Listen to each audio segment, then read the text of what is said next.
Hello ladies and gentlemen, and today it is time to get meaty with Mr. Yeaty. Ha ha ha.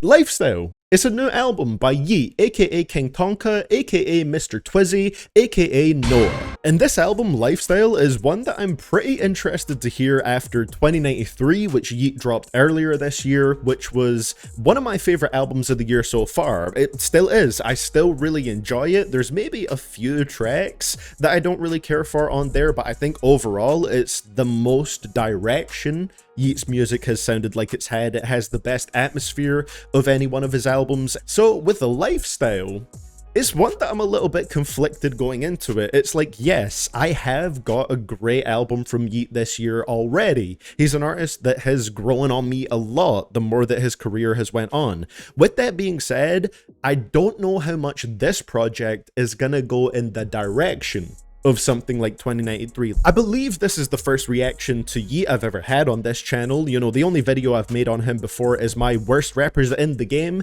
video on Yeat, where I definitely liked his music a little bit less, but I saw potential in it. Now, I feel like he's just been improving and getting better, and I at least hope that is something that continues going into Lifestyle, his second album of 2024. We got 22 songs on here, which is a lot of tracks, but it's only about an hour and 2 minutes long, so not a particularly long project. It's just a standard kind of length. Cover's kind of cool. Bro is burning down the house. There's horses there for some reason. So track number 1 on this album, it is Geek Time. You ain't compared us. Okay. Interesting beat. I've mentioned this before on my streams, but Yeat is a big fan of having long choruses.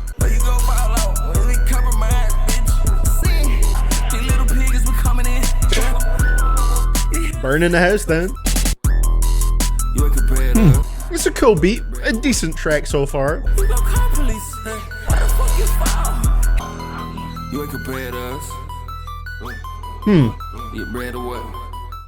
Okay, so Geek Time was an interesting intro for this one. Definitely feels like something that's going a little bit more back towards an older Yeat kind of sound, something that's influenced a little bit by his older projects and older mixtapes, and I think it made for a decent song, you know? One thing I want to point out about 2093 that I really liked was that it felt like a bit of a maturing of Yeat's sound. There was less jokey lyrics on 2093. There was less of, I guess for a lack of a better word, a goofiness to it, and I feel like that came back a little bit on Geek Time with that sort of weird instrumental that did sound pretty cool, but definitely had a little bit more of a goofy vibe to it, and Yeat throwing some maybe slightly funnier lyrics into this one. I don't think it's one I'm going to remember too much outside of the production, but yeah, I thought this one was okay. It's a solid intro.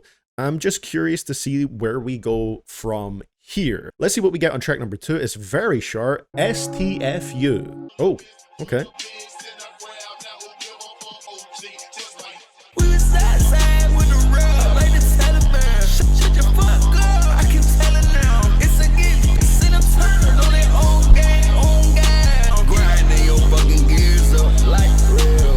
Okay, still got a pretty cool beat on here.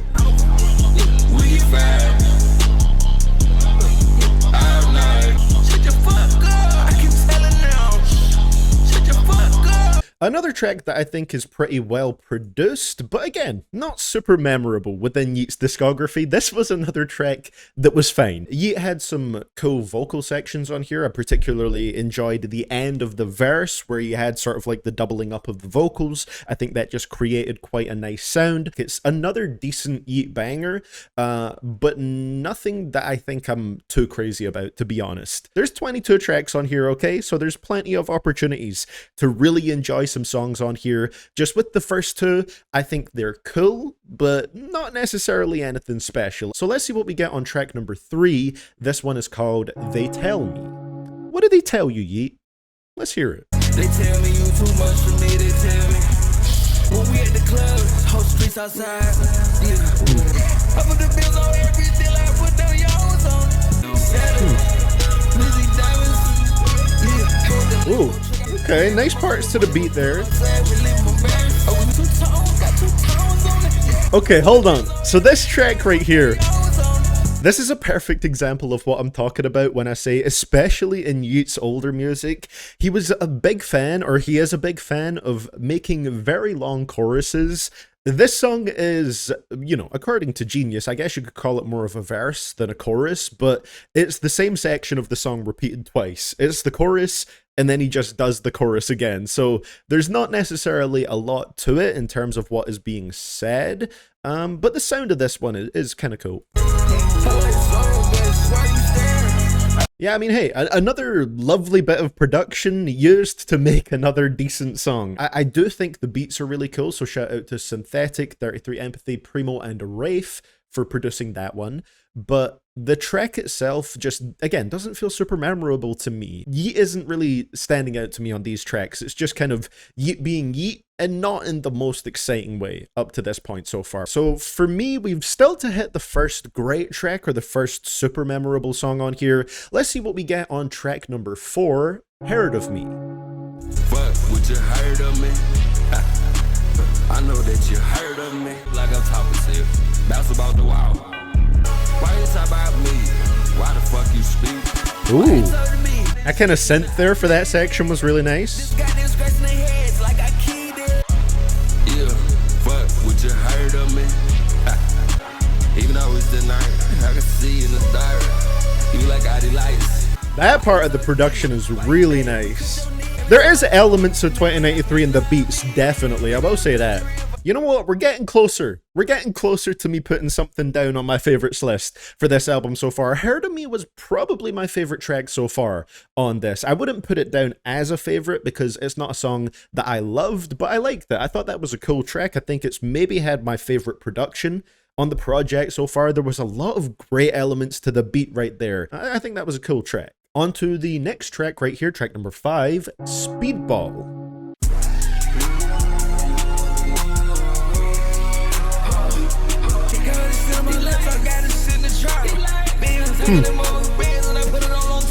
Nice flows from Mr. Noah Smith here. A good verse from Yeat there. Like the flows.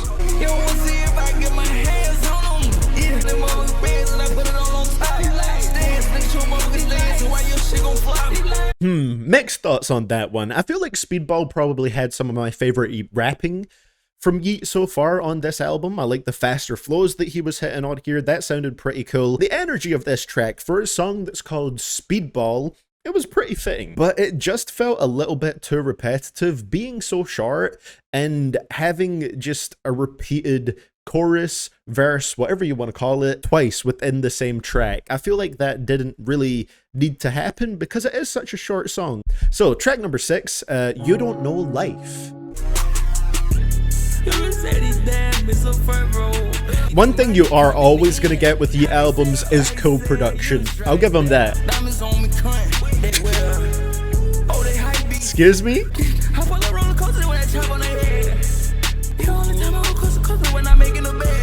Even if I don't like some of these songs, I can't say that he really phoned it in, even with something like Speedball, or like I said, I think it was They Tell Me, where it's just a chorus and then a chorus repeated.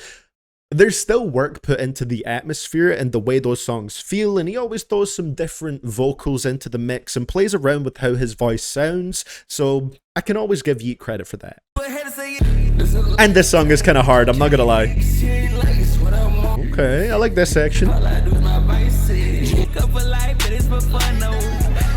Loads of elements in the production I liked. Yeat was just better here overall. I think that's the first song that has really felt significant to me on this project. The first one that I heard it and I was like, okay, I like the ride this song is taking me on. It'll be very interesting if you've came immediately from my Worst Rappers in the Game episode on Yeat to this video, because between that video and this one, he's dropped like one of my favorite albums of the year so far, so I kind of have a little bit of a different opinion on him generally now. I still stand by a lot of the criticisms I had for Yeat in that video, but you know, he's improving generally. Next up, we have track number 7, Orchestrate.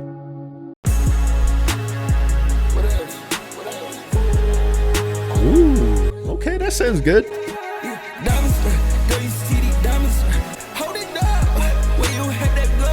Damn. Oh my god. Okay, okay.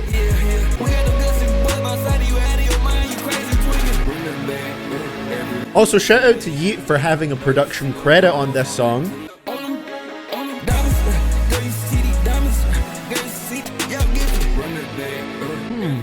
Okay. The Orchestrate is another one that's going down on the favorites list. We're starting to hit a bit of a stride here. Love the production there, and once again, I feel like Yeat did a fantastic job with it on this particular track. You Don't Know Life and Orchestrate, those are the type of Yeat songs that I'm really enjoying at the moment. I think both of these have went very hard. I'm interested to see where we go from here. Yeat is an artist to me that is just all about the vibes and all about the soundscapes that he creates, along with his producers, and the last two tracks have been perfect for that. I love the ones that just feel atmospheric and they have a progression to them and just a nice structure. Those are really the type of songs that are gonna hit the most for me. We have a feature right here from an artist that I might not be particularly fond of, Mr. Kodak Black. I'm curious to see how this goes. Not a rapper that I love. We'll see what he can do on a Yeat track. It should be interesting at the very least. It's called Be Quiet.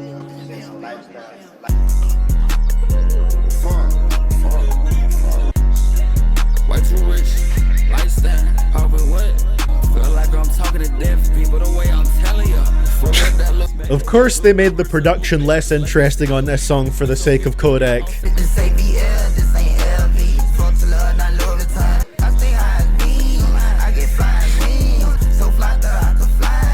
So fly, thought I could fly? I'm a geek, I remember. Feel like I'm talking to deaf people the way I'm telling you.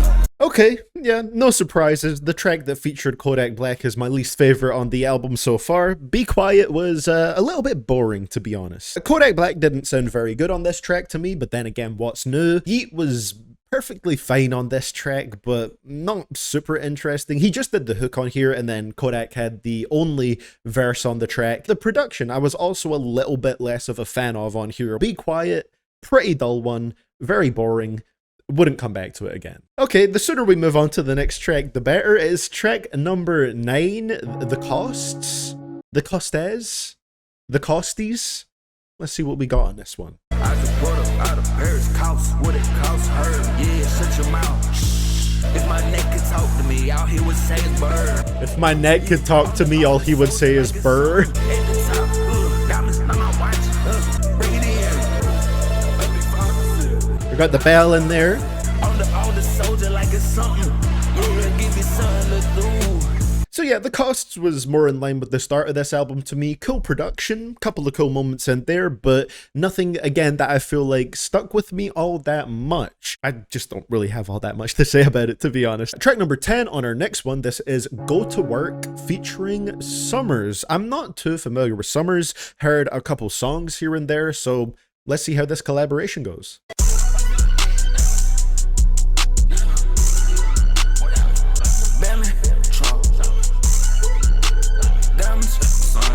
He loves mentioning his diamonds on this album. I feel like this is at least the third song, 10 tracks in, that has incorporated diamonds, the word, into the hook.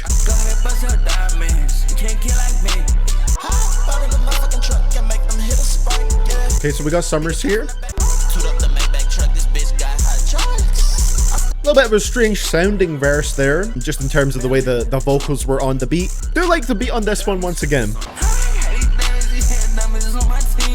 Yeah, I mean, a lot of really cool beats on this album so far. Summers, it didn't really feel all that much for their verse on this one. The mixing was a little bit weird on the vocals. Other than that, not too much to say about it. I just feel like what's being done with these beats in a lot of cases is good, but not great. Not super memorable. Track number 11, this will be the halfway point of the album, Gone for a Minute.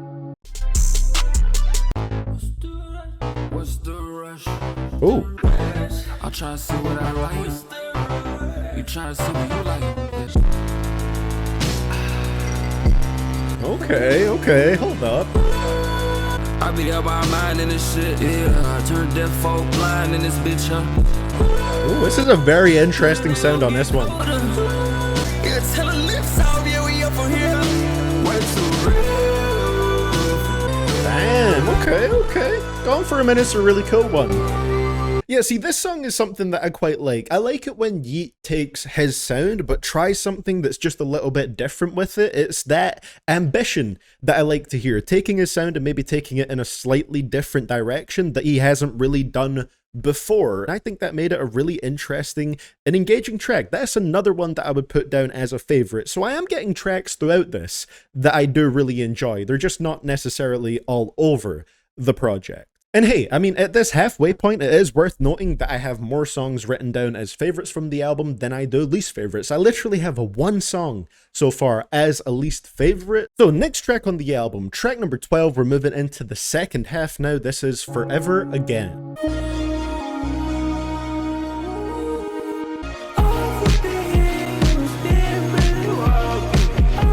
Okay, so continuing that experimentation a little bit more here.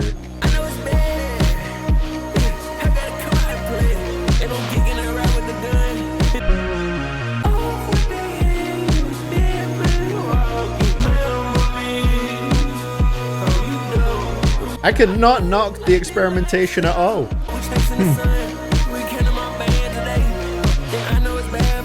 So Forever Again continued in the same direction a little bit as Gone for a Minute, where it is Yeat experimenting and taking his sound in slightly different directions. This almost had like a poppy vibe to it almost, specifically with those drums and the rhythm that they had going to them. A little bit more of maybe like a dancey dance pop kind of vibe. Master of genres right here. I thought it was really cool to see it go in this direction. I will say for Forever Again, it's not a song that has immediately hit for me as much as Gone for a Minute. I do think it's cool though. While I didn't love it, I still think it's a solid track, and I respect the experimentation. Track number 13, it is On One. Yeah, we on one.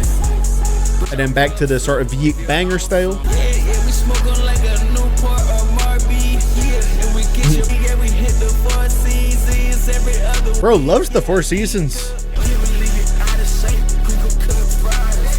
Yeah, we leave you out of shape, crinkle cut fries. A song that maybe felt a little bit slow at times for me. There's really not a lot on here that is standing out to me like crazy, but maybe it's an album I'll come back to in maybe like a year, 2 years from now and think, damn, okay, this is hitting way more for me now when we're a little bit more, you know, distant from recent Yeat releases maybe. 2093, I've always described that as feeling like that's a Yeat's first proper album to me, because it feels like the most consistent and the most cohesive project that he's ever had, whereas LYFESTYLE has a bit more of that sort of mixed feeling where there's a couple different styles of tracks. The tracks themselves don't really feel that focused or crafted as the stuff did on there. So yeah, definitely more of a mixtape style of direction. A very, very well produced mixtape, but more of a mixtape feeling to it in my opinion. I think this one is probably going to be similar for me to stuff like Up to Me, To Alive, Afterlife, even the first Alive project, where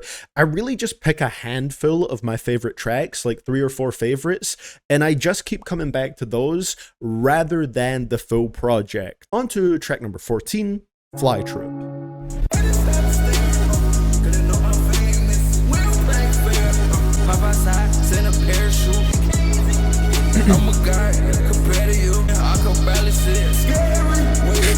Scary. Holding up a weight on your shoulder you can't carry. Every time I do something for myself, I make the payments. Okay, yeah. FLYTROOP was pretty monotonous for the whole track. That's a pretty dull one for me. Would I put that as a least favorite? I'm debating myself right now, because I don't think there was anything particularly bad about that song, but it's definitely one of the ones I felt the most uninterested during this reaction right here. There just really wasn't much to it. It stayed monotonous for the whole thing. Maybe not a least favorite, but I definitely wasn't a fan of it. Track number 15, Eliminate. Diamonds once again. Look, I play both sides. Look, I snip both ties. Look, I kill both lies.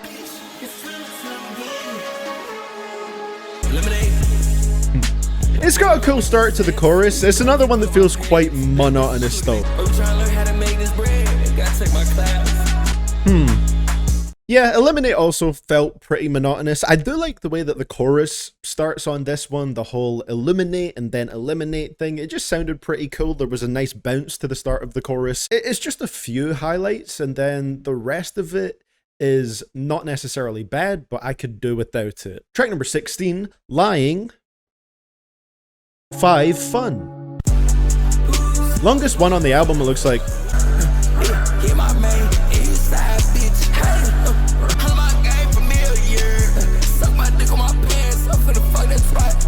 I mean, he's doing something a little bit different with his voice on this one. Sounds like he's got a little bit of a croaky throat on this track.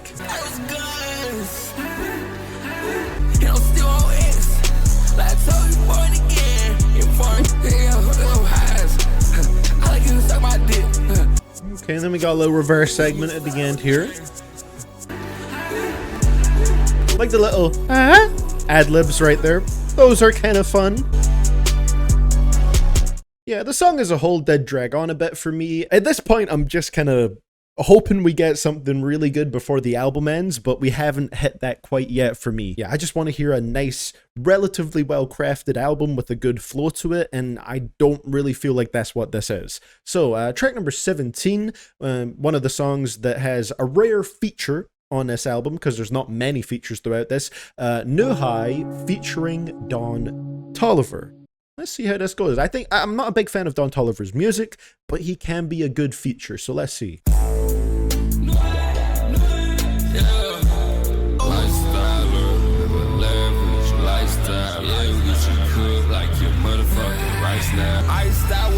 Ooh, that's pretty crazy. It makes me wish that I loved even more of this, because there are some really impressive moments to the beats here. It's just the parts that I find very engaging are few and far between.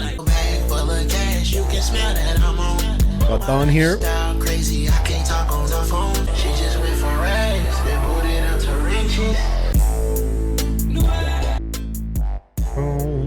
Wow, wow, wow. So yeah, I liked a bit of the production in that song where everything really built up, and that sounded really, really nice, but that was the main part of the track that I enjoyed. I think another way for me to sort of put it is that a lot of these just feel very similar to your standard Yeat songs, just very polished and with pretty high level production, but it doesn't change the fact that they still feel like very standard Yeat songs outside of the few tracks on here that have tried something ambitious. Honestly, I would love a whole album of Yeat just fucking around for like 10, 12 songs and experimenting a lot. I think that would be really cool, rather than these overly long 20+ song projects where a lot of them just feel like very typical Yeat songs that I've heard before with maybe a slightly new twist to them. It's basically reskinned Yeat songs, again, with very good production, but it's just not something that is gonna have me absolutely hooked. Track number 18, So What? So what? And I'm fine, so what? You a buggy with crush. We gon' tell you the much. Yeah, she love when she come. Get high, move. What the fuck else you expect to do? Hey, so what? Bells in there are nice. Also, I've just noticed something here. I'm pretty sure there's been a lot of production credits on this album from Synthetic and Vanny. They're the producers who made Think You the Shit, Fart by Ice Spice. Here's a fun little crossover. Yeah, coming through. And everybody talk who you supposed to move. Yeah, you fucking stream. I like the way the bells hit here, alright? There's always something I can at least say I kinda like about these songs. I'll give them that. But yeah, So What? I feel like if I said what I felt about that track, it would just be a repeat of what I've said about a lot of the album. But that's what happens when you have 20+ songs on an album that all go for a pretty similar style. So What was a track that I felt a little bit so what about. I like the way the bells were placed in the production. I thought they were used to nice effect on there. I just feel like there's not a lot here that's super exciting for me. And this is as somebody that's getting into Yeat's music a lot more as time goes on. Track number 19, Lifestyle, title track of the album, featuring Lil Durk. Yeat already has a song called Lifestyle with Lil Wayne, but I feel like at this point he doesn't really care about reusing track titles, because that's not the first time he's done it.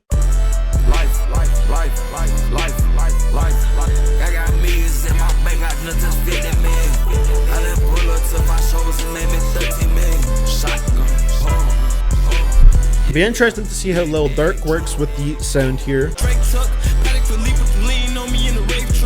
So there's Dirk. She have the coke in the bathroom. She fucking her face up. She praying and hoping. What's your choice of drug? That's your choice of drug. Drug talk. What's your choice of drug? Got a Young Thug Harambe style ad-lib in there.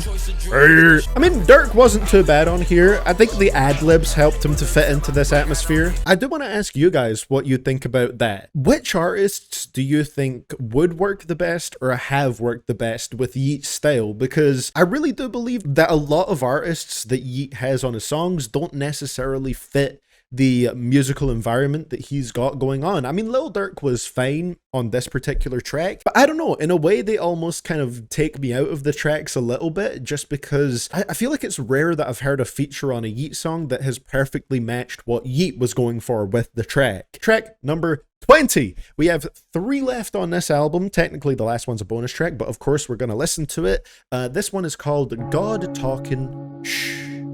Let's see what we get here. Ooh.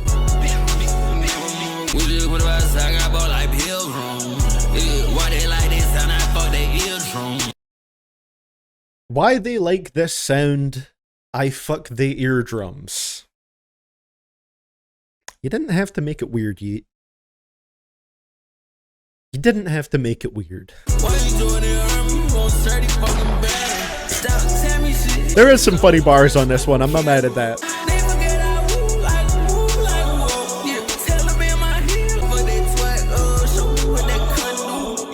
He's explicit on this album, bro. Ooh. Why is the outro going so hard, bro? Okay, outro for that one went hard. What I will give to God Talkin' Shh is it probably had some of the funnier bars on the album. It was a pretty entertaining track. This track was decent enough. I was entertained by the lyrics, at least. I thought it had a lot of funny lines. So the next track, we're nearing the end of this. This is the last song before the final bonus track. Track number 21, Life Party. Confusing with the man. The seat in the bit hydraulic.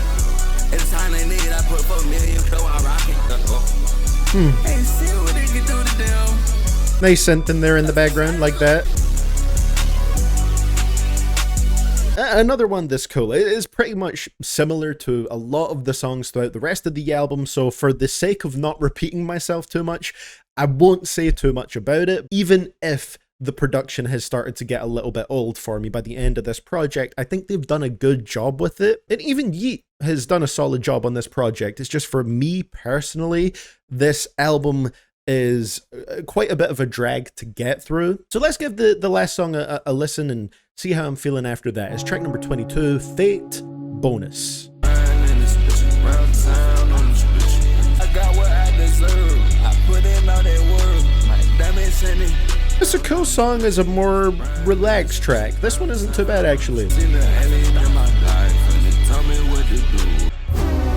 Oh, little switch at the end of this one. Woo. Bro, see, where the fuck has stuff like this been? This is majestic. Everything's grand and beautiful.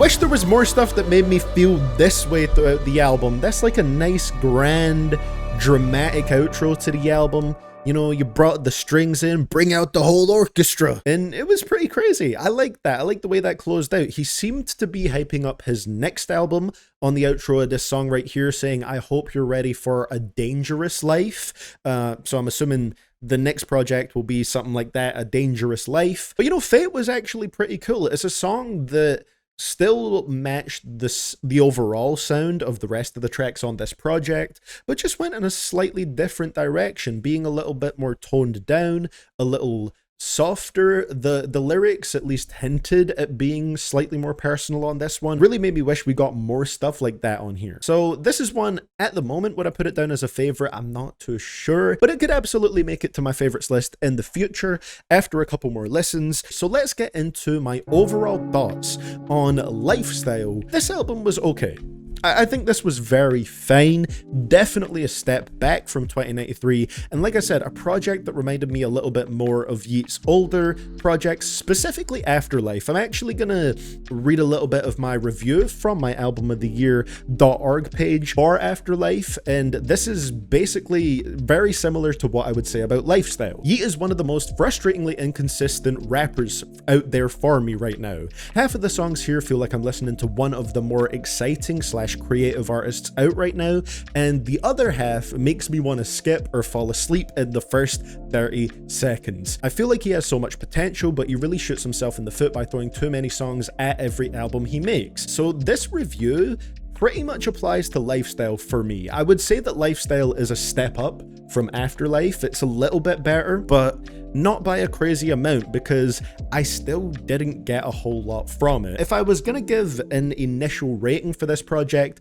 not a final rating, could absolutely change after more listens, but I'm sitting somewhere around a 5.5 out of 10 for Lifestyle. There are highlights on here, but I feel like they're very spaced out, and a lot of the project just kind of starts to blend together and just feels like a slightly better produced version of tracks Yeat already has out there. My favorites from this project I noted down were You Don't Know Life, Orchestrate, and Gone for a Minute, and I'd maybe also put Fate there. Fate is a potential favorite, but just not there at the moment. As for weakest tracks, again, there's not much that sucks on here. There's not much on this album that I think is genuinely bad, but my only least favorite on the project was Be Quiet with Kodak Black. It was a song that I don't think sounded very good. I'm just not a big fan of Kodak. Overall, I think that pretty much sums up my thoughts. I'm not gonna knock necessarily the quality of this album, because I feel like the work that went into the production and into making the atmosphere and the soundscapes of these songs is still there. I think Yeat was a little bit hit or miss on here, but again,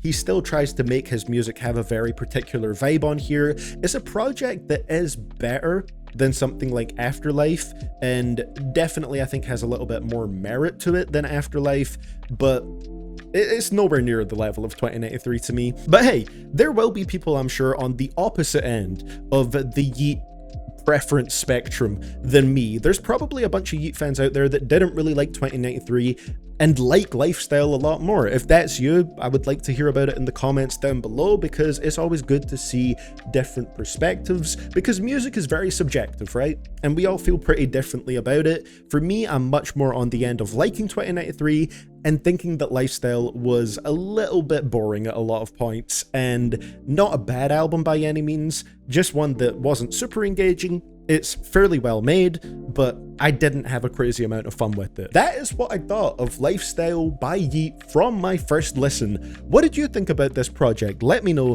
down in those comments below, and I'll be interested to see maybe the differences and the similarities in how we felt about this music.